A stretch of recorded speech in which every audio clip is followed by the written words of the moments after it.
Alrighty, everybody. Welcome back to another episode of Cosmic Surfers.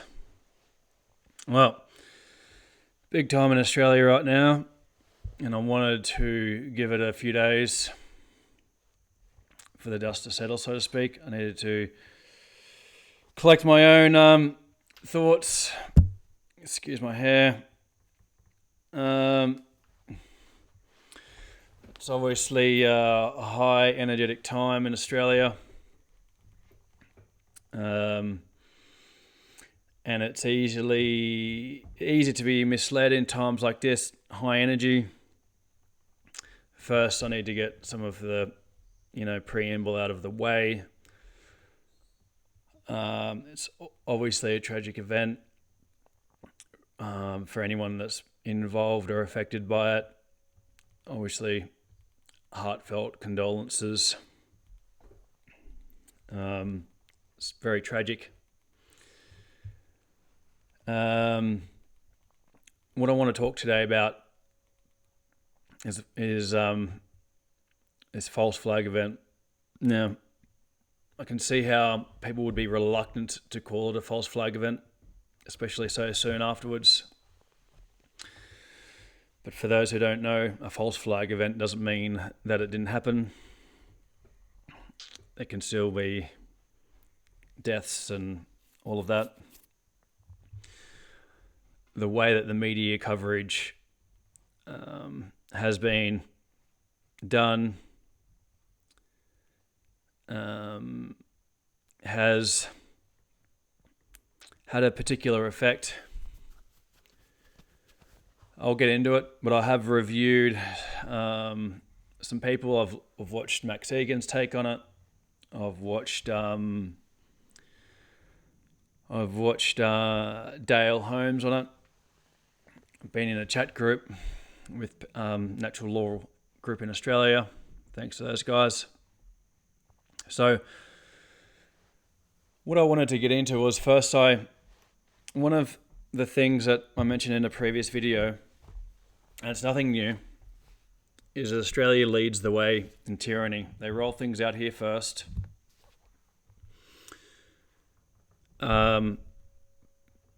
Because it's a proving ground, beta ground, and they can use that as leverage on the rest of the Western world to say, oh, look, Australia's doing it. I do believe that Australia is the head of a lot of fuckery going on in the world, despite what people may think. Now,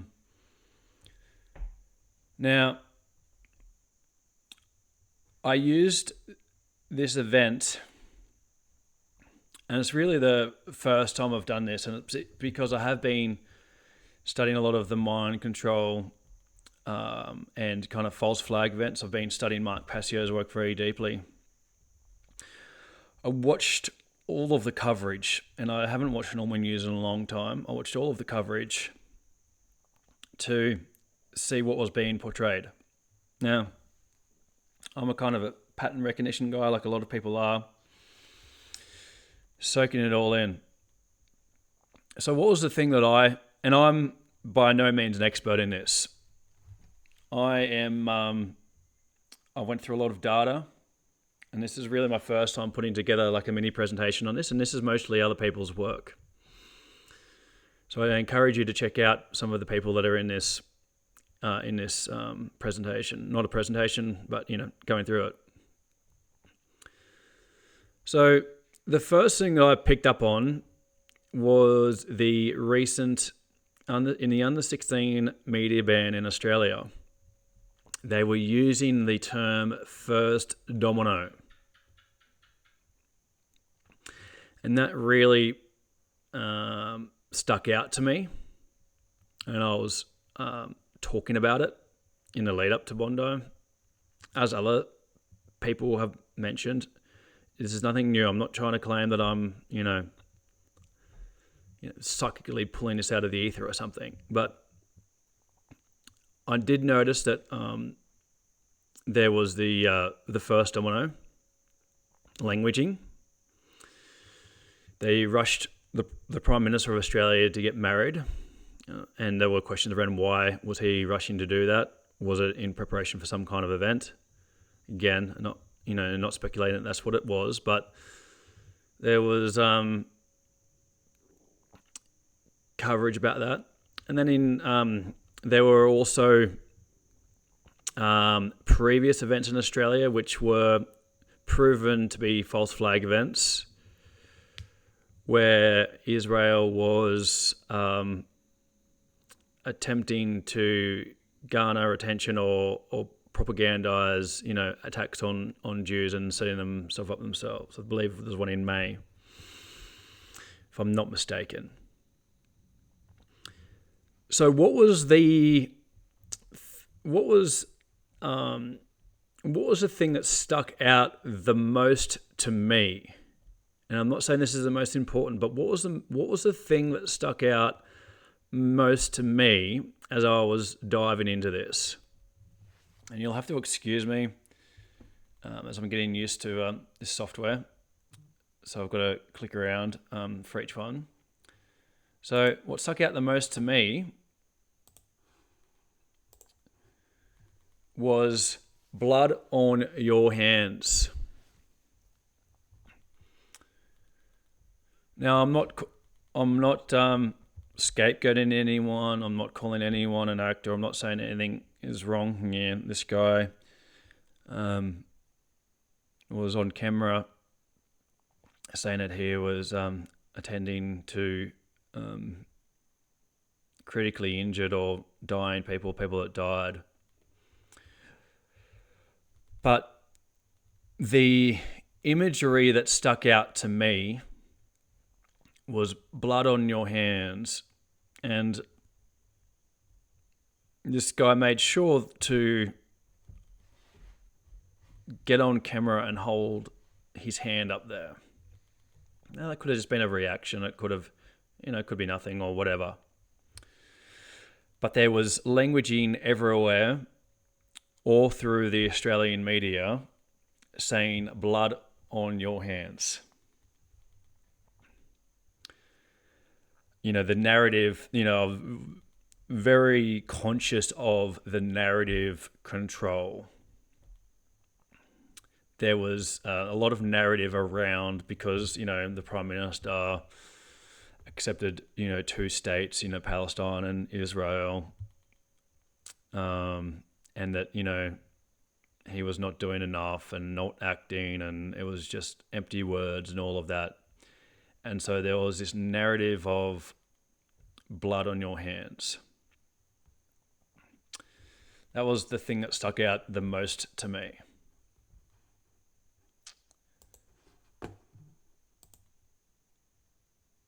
The next thing, I want to give a shout out to Australians versus the Agenda for the coverage of this event. Now,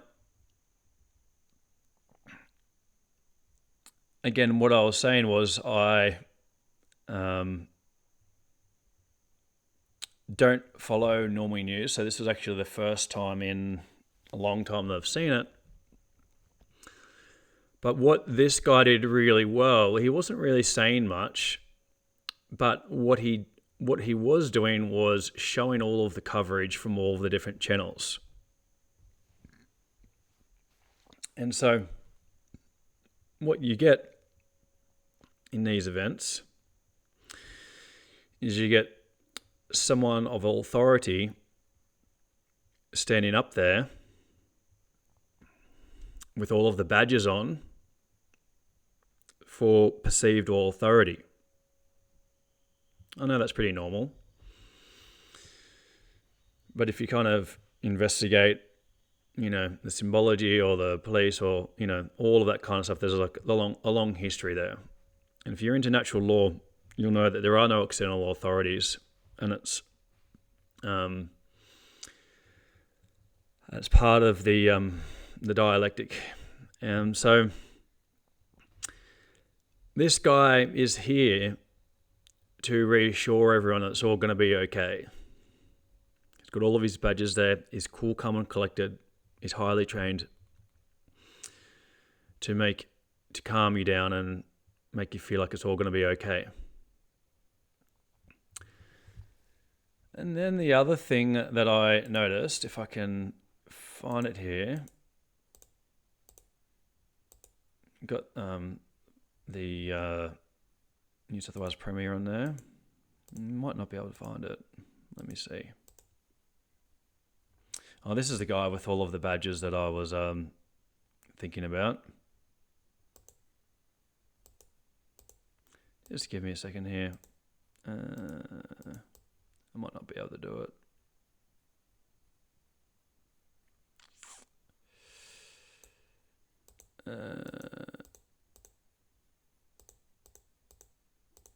This guy.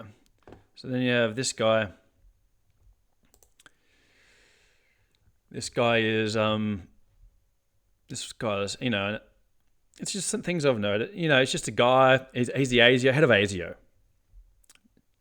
Just kind of standing in the background, kind of looming over like Darth Vader or Voldemort or something.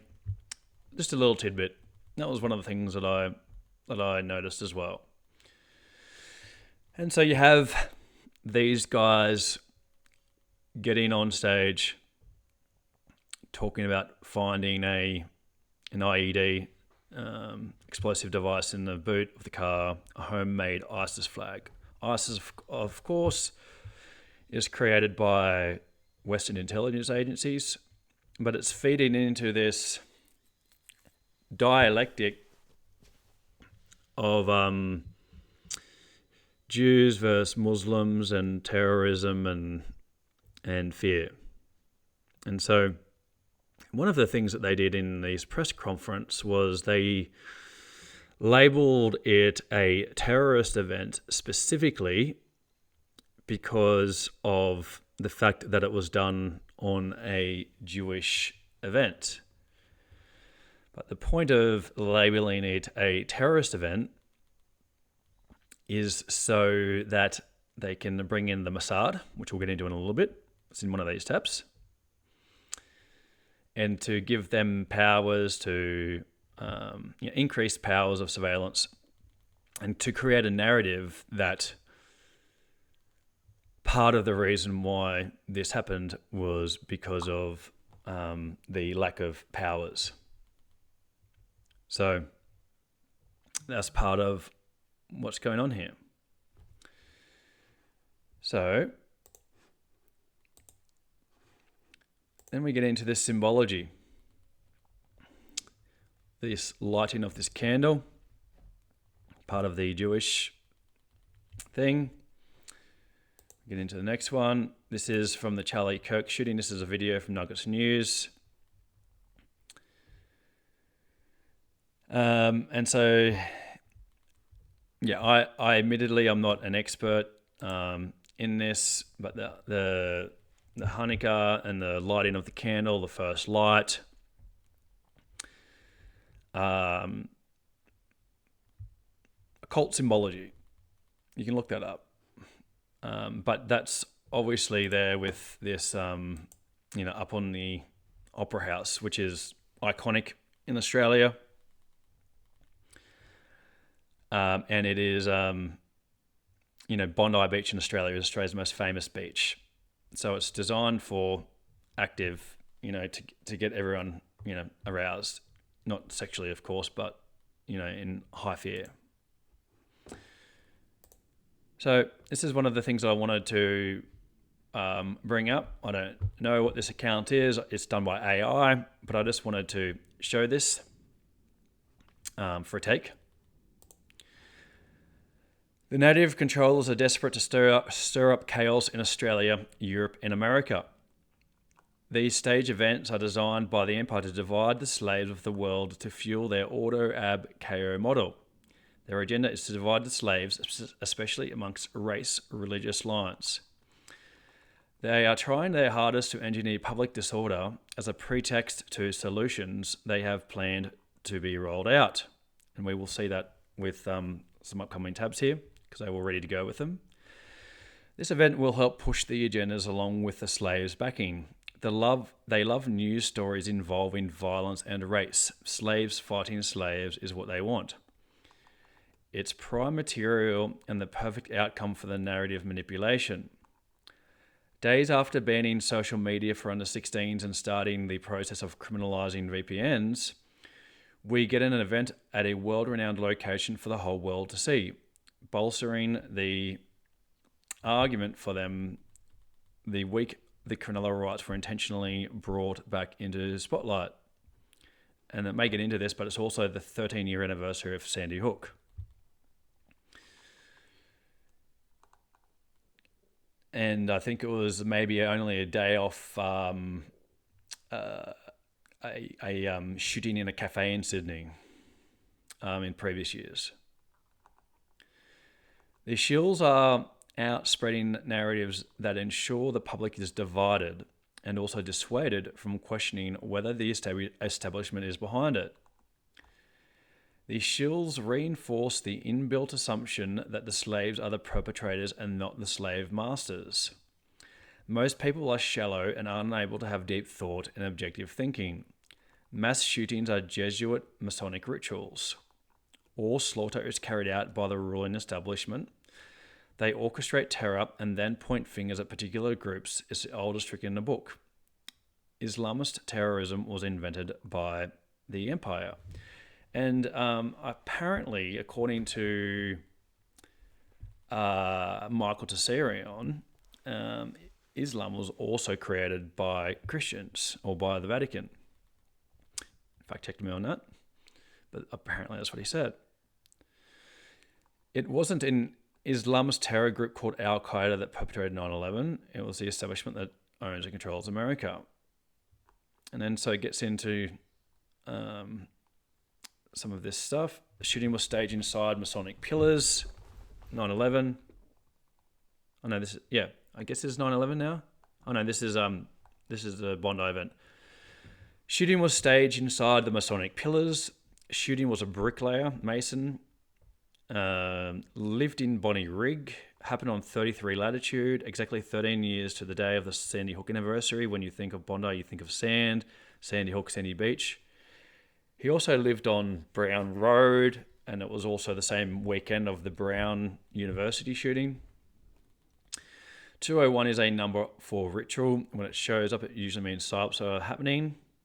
The Jesuit Order 201, Catholic Pope 201, Roman 201, the State of Israel 201, Adolf Hitler 201. Bondi Beach famous show Bondi Rescue has exactly 201 episodes. Oh, here we go. Hours before Bondi shooting, there was another mass shooting at Brown University. Brown shooting was from a man who lived on Brown Road. Both shooters were 24. Born 2001, 201. 2001 takes us to the 9/11 ritual from that year.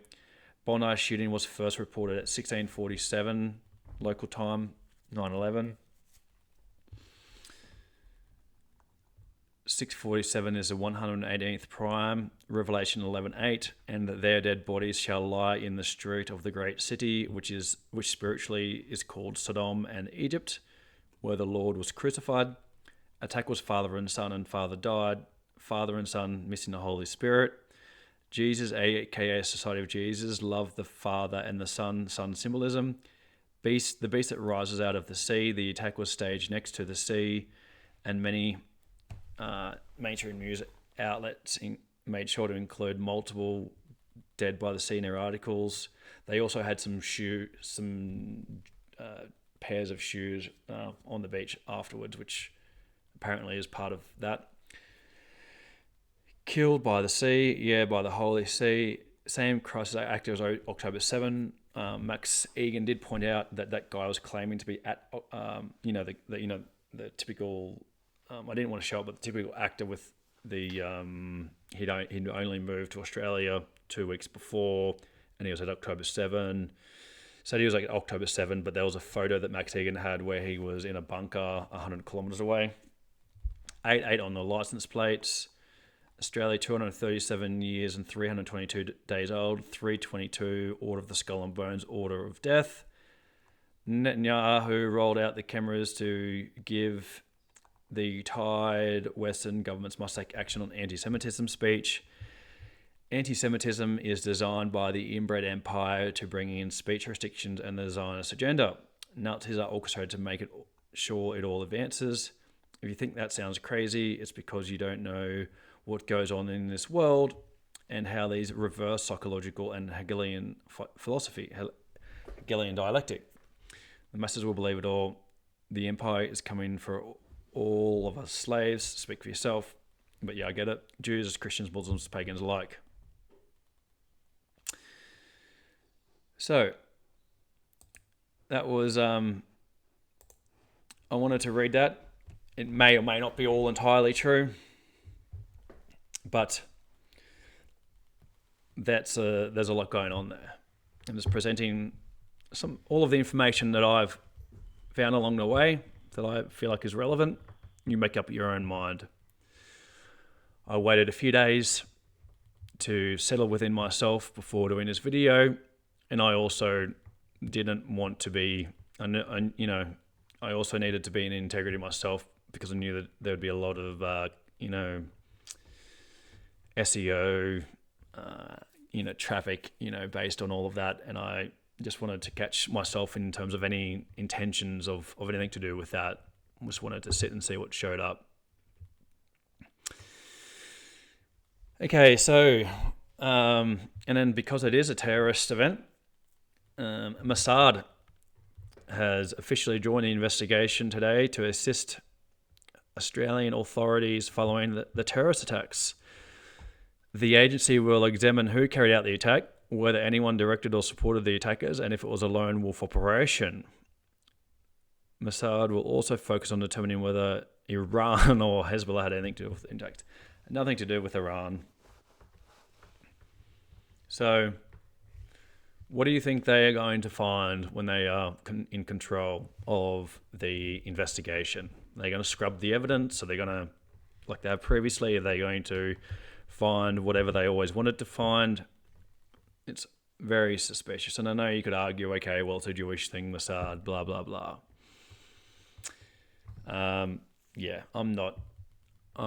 Don't think that we can take that seriously.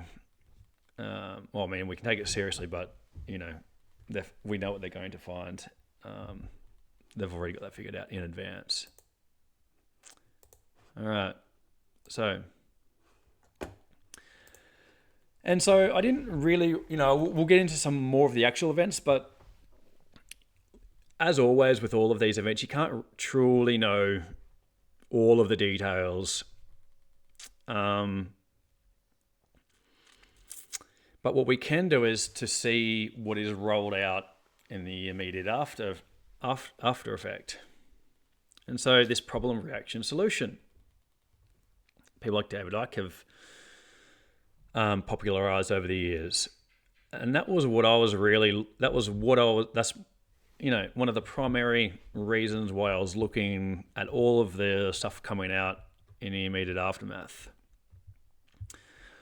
Opposition leader Susan Ley says she's prepared to do whatever it takes to force the government to recall Parliament if needed, arguing new laws need to be passed urgently in response to the Bondi attack. The Prime Minister of New South Wales did that, and also the Prime Minister himself did that too. And then Stefan Molyneux. But without the government, who would disarm us, provoke endless violence, then cower as we had to tackle a well-armed criminal? So I'm kind of bouncing around here a little bit. But we did see that this Syrian guy tackled the guy. You would see the footage. And my take on that, after studying Mark Passio's work,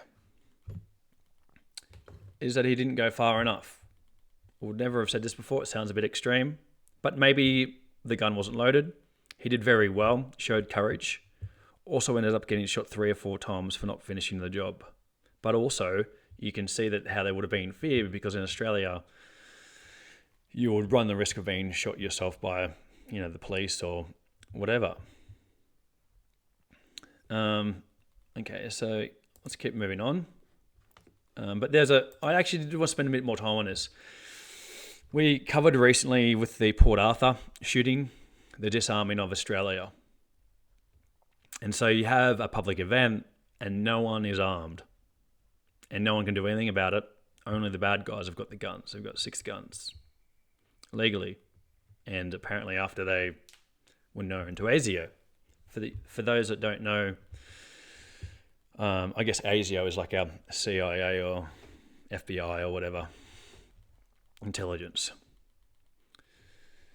And so we have a disarmed population and no one could do anything about it. And I think some people are waking up to the fact that, okay, we haven't had any events in 30 years, but sitting ducks. And then also people aren't trained as well. But this Syrian guy, I have heard that he was also trained in firearms. So it's not like he didn't know how to use them. So I'm not sure what was going on, if he didn't have ammo or not, but not sure.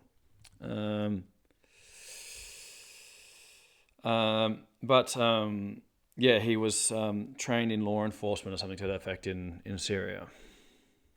And so I think that's a good take by Stefan Molyneux. And so this is one of my main takeaways as well from this. Again, I don't know who a lot of these people are. I live in the forest. And yes, I'm following things, but not a social media person. So this bugs me, she says. It does not actually show them firing on the group.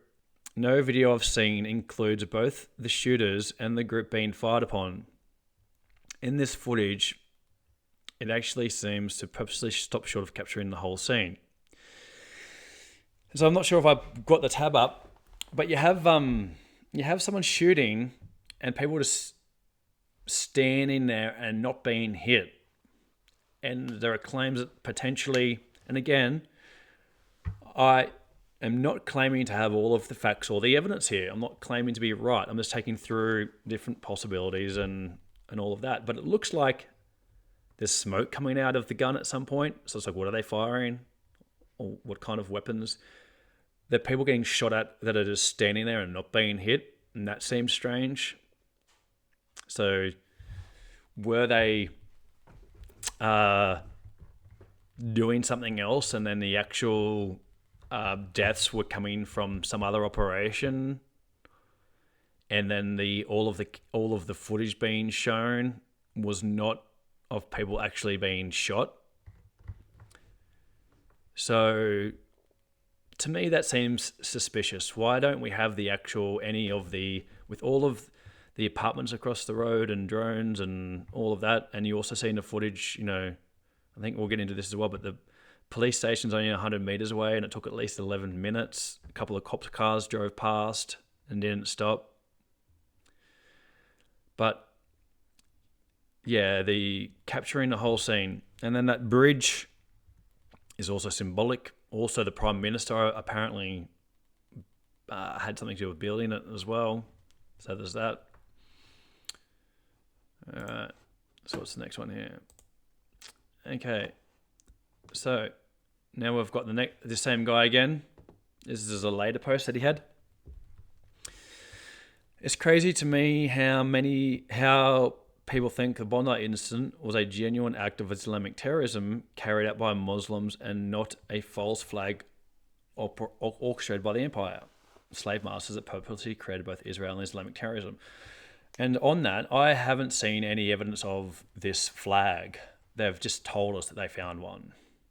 So other than that, I don't know if there's any evidence saying that there was an ISIS flag even found, just outside of them saying that there was. The British-led Babylonian Empire, hiding behind court Jews and anti-Semitism, is itching for a fight. They're aiming to destroy Jews, Christians, and Muslims alike. And I'd also argue there's been a lot of, and I'll get into this, or maybe I'll mention it now, but a lot of pro-Christian energy popping up. And I will say, because I am more spiritually inclined or energetic inclined, if you will, I had in my field last night, and again, I'm not trying to sound new agey, but I all of a sudden started thinking about the Bible and Christian stuff, and I don't think that those thoughts were not my own. So I feel like there's some kind of program or energetic thing operating there as well to push people into Christianity too. That's just an anecdote. The architects of the global conflict are exploiting political Zionism, pitting Jews against the Islamic world to create a planet so battered with religious strife it rejects old belief systems to embrace the new one, worshipping the state and corporate dictatorship.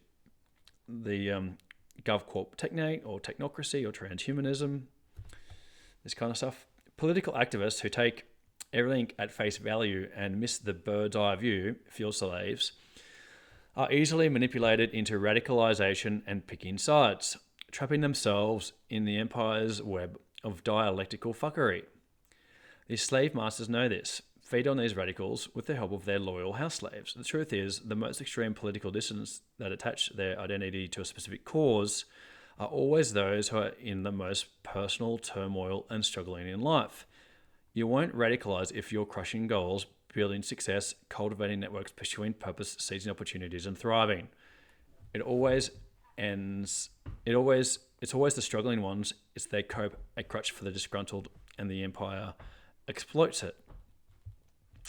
Okay, so a lot of really good stuff said there. Again, it is done by AI, but and I don't know the account, but pretty solid. So, and again, I'm not an expert in this, but you notice that the media never a single time mentioned what the actual event was and like what in terms of, they said what the event was, but they didn't say the organization behind running it.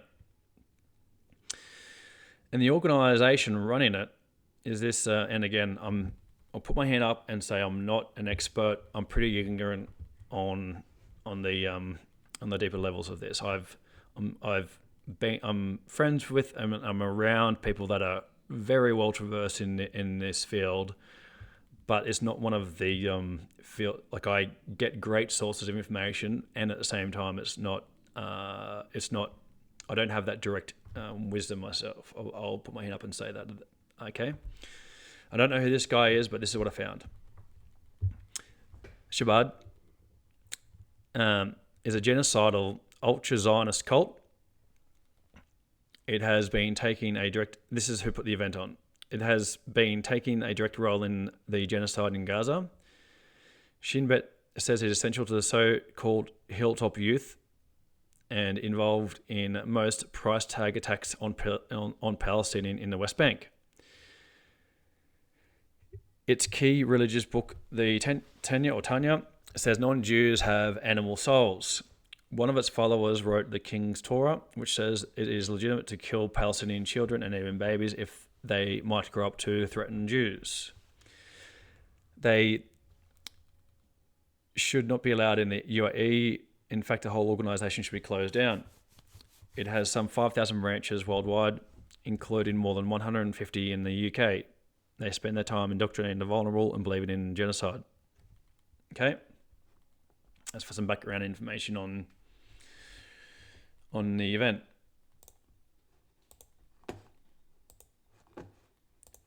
So, this guy was a gun club member. So it's since come out that this guy was Indian, been in Australia for 25 years. A gun club member, and using term weapons of mass destruction. So this is like, what's this, the next day?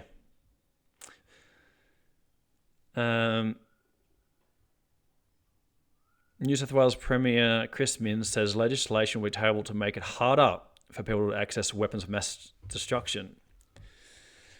So if having the strictest gun laws in the world and having a de-armed, impotent population wasn't enough, we're now going to get stronger laws. They're going to punish the people of Australia for what these couple of people have done.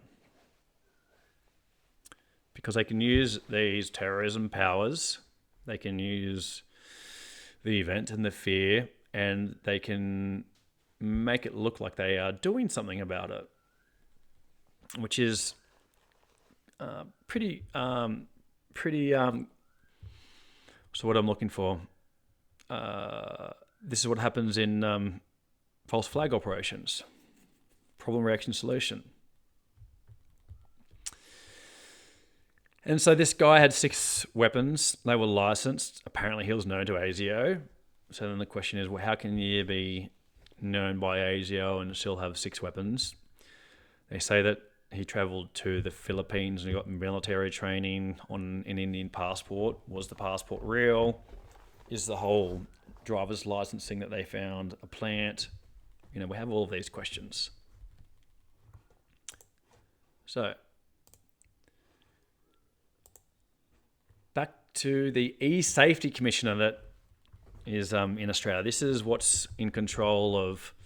Make no mistake about it, and I'm very, very well versed in this because this affects my peer-to-peer, agent-centric, fully distributed media ecosystem stuff, blah, blah, blah. But I study the shit out of this, and I have been for a long time, and I've been yelling from the rooftops. And the safety. This is about the digital control grid. This is about digital ID. This is about enslavement. And they're using, will someone please think of the children and Australia as driving this forward. Again, first domino. Communications Minister Annika Wells says the E-Safety Commissioner is on call to monitor graphic videos and images circling online after the Bondi attack, urging users to report material considered harmful or distressing as authority to work to limit its spread. And so this is designed to limit the discourse and to censor people because all of the footage is out there by all of the normie media operations. But what they do is they make, and again, I'm trying to listen to my own language here because I really dislike it like that, they. But because there's this kind of stuck energy that I kind of have had rants about, like the kind of stoner kind of, this is what they're up to, bro. But anyway, that aside. This is again, this is designed to get control of the flow of information and media, because then they can propagandize and control the narrative. The thing that we've got to be aware of here is what we're being shown and how we're being shown it, what we are being corralled to come away with out of this event, and this is a big part of it. And it's not a coincidence that this is happening around the time that the under 16 media bill has been pushed, and there's a huge backlash, and also that the reputation of Israel and kind of what was going on, the people were kind of turning against Israel. And then also at Bondi specifically, they've been calling, Netanyahu and all of that been calling out Australia for their lack of, action against anti-Semitism and then, that disgusting rabbi Shmuley, was at Bondi specifically 6 months ago calling out that kind of thing. All right. New South Wales Premier Chris Minns says he'll do everything possible to keep the community safe, with law reform almost certain. Prime Minister Anthony Albanese echoed the message, saying he will consider legislative response likened to John Howard's Port Arthur reforms. And for those who aren't familiar, John Howard was from the other political party in Australia, so they're doing this kind of joint, this is a unified issue, and making guns scapegoat and all of that. And a couple of tidbits here.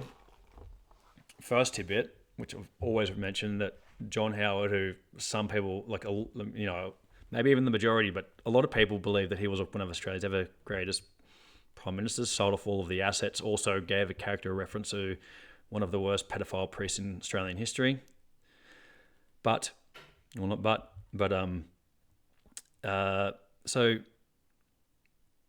we have this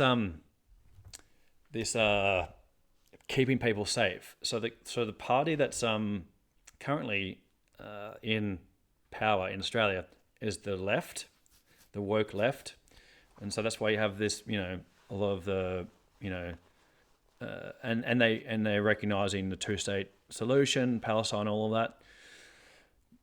They're doing the same thing in Australia as they are in other countries where they're, flooding with immigrants, driving real estate prices up. The economy is largely built on home ownership in Australia. And so that's why, in some ways, people are comfortable, even though it's like there's a lot of economic stress. It's like the one thing, if you're unaware, the one thing that has kept everyone going is basically like 30 years of straight house prices going up. And so as long as that keeps happening, people kind of turn a blind eye, but it's kind of cracking at the moment. But they, rather than solving it, they just have been flooding with immigrants. And so you have this kind of reaction where it's like, oh, we need the Prime Minister to resign, and you have this kind of more feminine quality of the left, this kind of mummy issue, oh, we need safety. And then you have turning to the right, we need this kind of hard-nosed, stop the rot. And even, people that you would think were more onto it, calling for it. And you could argue that, again, I'm not even going to argue for it because this is dumb, but, they are doing a very poor job, but also they're just the same as the other side. So you have this kind of, likening to Port Arthur, which we've gone through, and you can go look at the WASP files for that. And then also, there's also, somewhat, you also have that Christchurch shooter as well, who was also from Australia. Okay. Or one of. Again, Prime Minister Anthony Albanese says tougher gun laws will be put to National Cabinet, including proposed limits on how many firearms individuals can own or use, and a review of licence durations as governments consider tighter controls and nationwide. So we're already disarmed and impotent as a population, so they're going to remove the ability to have more than one gun. So even if you can get a gun, you can only have one. They don't want a real militia, and I implore you to go look at Mark Passio's work on that. Because armed uprising to defend the rights as a model that has worked in America. And again, I'm not calling for any violence of any sort. I'll put that out there. What I am saying is that the populations are being disarmed, made impotent, and have an inability to defend themselves against violent transgressions against them. And so not only the removal of the ability to have more than one gun, but also they can remove your license at any time, which basically they're using terms like radicalized, which basically means the same kind of language as, say anything bad about the government and you're a domestic terrorist, which a lot of this is going towards. So they can remove your license as well if you've been radicalized. So what do we have here? The Governor General. What do we know about Governor Generals? Well, previously when a Prime Minister tried to get rid of Pine Gap, which is drone bombing the world and got all of the data and a lot of alien stuff going on there and weird stuff and just the worst of the worst stuff. And someone tried to get rid of Pine Gap. The previous Governor General stepped in and sacked our Prime Minister. But the Governor General of 2025, Sam, and I'm not even familiar with this person. I'm still learning. I'm not into politics, I guess. So I'm into the causal factors. Anyway, Sam Mostyn. has urged Australians not to spread misinformation or disinformation and to rely only on trusted sources of truth. Trust the experts, guys. How did that work out for you in COVID? We all know how that went. Well, she holds constitutional powers to dismiss a prime minister. Public outrage or loss of confidence is not within that scope. It's a weird thing to have in there. Okay, so there you go. There's that. New South Wales, Chris Minns has made a sensational Freudian slip. Was it a Freudian slip? Well, discussing efforts to tackle anti-Semitism, saying, I'm committed to ensuring that this isn't a process that stops. Whether it's changing free speech laws, I'm prepared to take action. Of course, the talking about hate laws or gun laws or whatever. But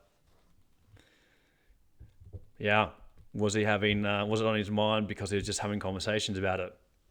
Because of misinformation, disinformation? And this is why I'm leading with false flag, even though we don't have all the information. Maybe we never will.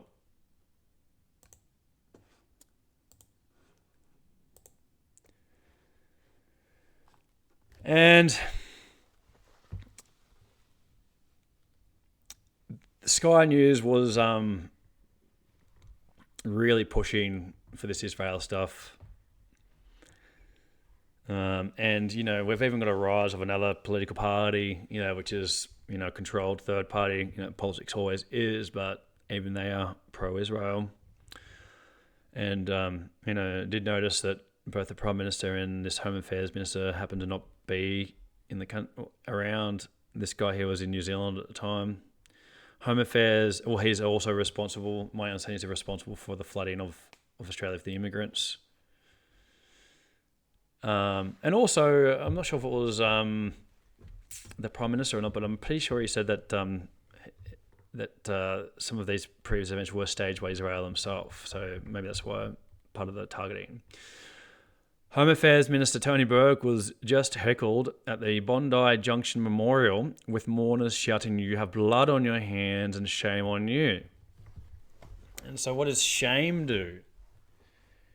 It limits our voice. It gets into self-loathing. And it gets into a previous video I've done on what other people think of you. It's and then they're trying to shame people into not believing in misinformation and disinformation and false flags and working very hard to control this narrative. And there you have it. You have blood on your hands. That's what they are. That's what I am leading with. That's what I feel like they're going for here. And so this guy's a Bitcoin guy, not into Bitcoin at all. I did watch him on the Solari. But that doesn't mean that we can't take what people are saying with people that are onto it. He's a very smart guy. Simon Dixon. For those who need to hear this, civil unrest in the West is the goal of the Proof of Weapons Network. Pre-crime policing and a surveillance state powered by digital IDs, artificial intelligence, social credit scores, and central bank digital currency, CBDCs, and the solution they are manufacturing consent for. The Proof of Weapons Network and Game Plan. I'd also add that they're going to power it with breakthrough technology, breakthrough energy, hiding it under the national security of nuclear. It's going to be a neutronic fusion. I'd also argue that the CBDCs are going to be under the guise of stable coins. And then they're also going to have mind control technology, of course. Also, quantum is what's going to unleash AI. And also, there was one more point in there. Yeah, the UBI, the Universal Basic Income that Elon Musk is pushing, that'll be in there as well to get people on board with this digital stuff. And remember, Elon Musk, freedom of speech, not freedom of reach. It's all censorship, guys. His grandfather is the found one of the guys originally involved in technocracy in Canada. Mother into ancient sites and stuff like that. No, it's no joke why he's into Mars and all of that. That's a story for another day. And so, one of the main takeaways, the main takeaway in the reaction solution side of things, and what I strongly believe is really going on here, and that's what Simon was just going on about here, is the pushing the people in to roll out pre-crime technology. And it might sound like it's in part of the movies, but this is very, very real. Very real. And I implore you to go look at Unlimited Hangout. This is Whitney Webb's website. Extraordinary investigative journalist. Huge articles. They all take 40 minutes or an hour to read. How the CIA, Mossad, and the Epstein network are exploiting mass shootings to create an Orwellian nightmare. Israel's Mossad and infamous Unit 8200 are partnering with the CIA and US tech firms to create an Orwellian pre-crime nightmare. And so what I see happening here is the police didn't react fast enough. We need more technology. We need more surveillance. If we had this pre-crime software, which they're already instigating around the world with Palantir and these different private companies, which is going to be seemingly decentralized because they've realized this monolithic structure doesn't work. So they're going to decentralize, like with blockchain, which is bullshit, not post-blockchain technology, but blockchain technology. Because things like distributed hash tables and agent-centric computing and mutual credit currencies does work, not blockchain, not the tokenization of everything. We have to have more nuanced thinking on this. That's a different subject. But this kind of rolling out of, will someone please think of the children? We need more technology. We need more surveillance so everyone can be safe with technology. And we have the Mossad already showing up in Australia. This is what I've really got my eye on, guys. This is what we have to be careful of as this chaos has come up, and the fear is really thick in people.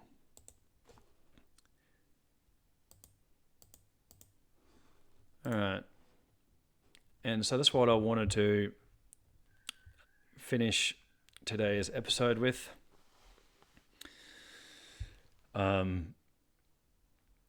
You can look at the footage if you want to. You can go through all of the different facts and all of the the different things that I just don't think that it's designed for divide and conquer.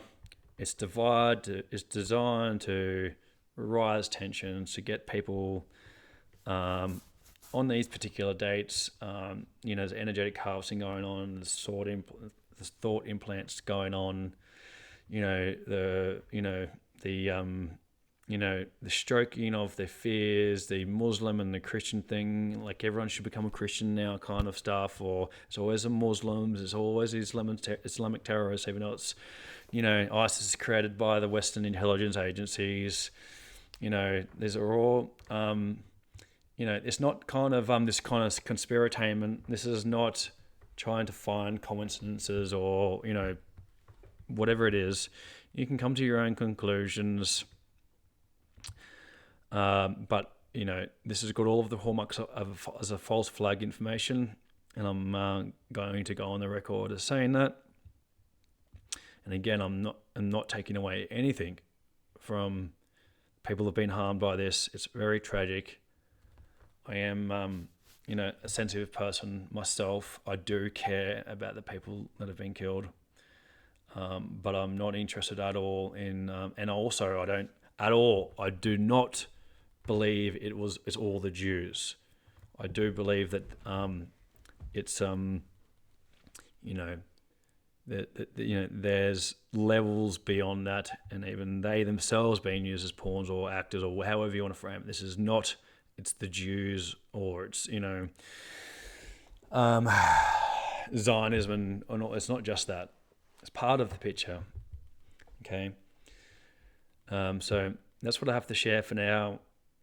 And this technologically inspired, this this technocratic occultocracy cartel is the dark occult using ritual black magic to and timelines and all of this stuff that sounds wacky to implant these events and timelines and all of that to usher in violence and dark narratives and evil. And it's on us to take responsibility for our thoughts, for our perception of events and the media control, and to be very aware of the kind of narratives being created and what's being shown in front of us. Like I say, why haven't we been, showing the footage where, I don't think the footage is clear, and I think I just want to do. I guess there's a lot of things going on there. In my opinion, you come to your own conclusions, but with the time it's taken, why the police officer's been like 100 meters away, and there's shooting going on for 11 minutes. Cop cars driving past. Why does it look like people are standing there while being shot at, like they don't care? Why does it why does the footage look like that's there's no footage of the whole event or actual people being shot and harmed? Why is the smoke coming out, or why is it just kind of why you have this actor showing up again who just moved to Australia 2 weeks ago? There's a lot. You can do the thing where you kind of got that meme of from It's Always Sunny in Philadelphia, but that's what I took out of it. Blood on your hands, and first domino, and the rollout of this technology. Eyes open. Much love. This is Cosmic Surfers, and my sincerest regards and agape love, true care, true, sincere thoughts go out to those that are affected by this event. Thank you very much for listening. Bye for now.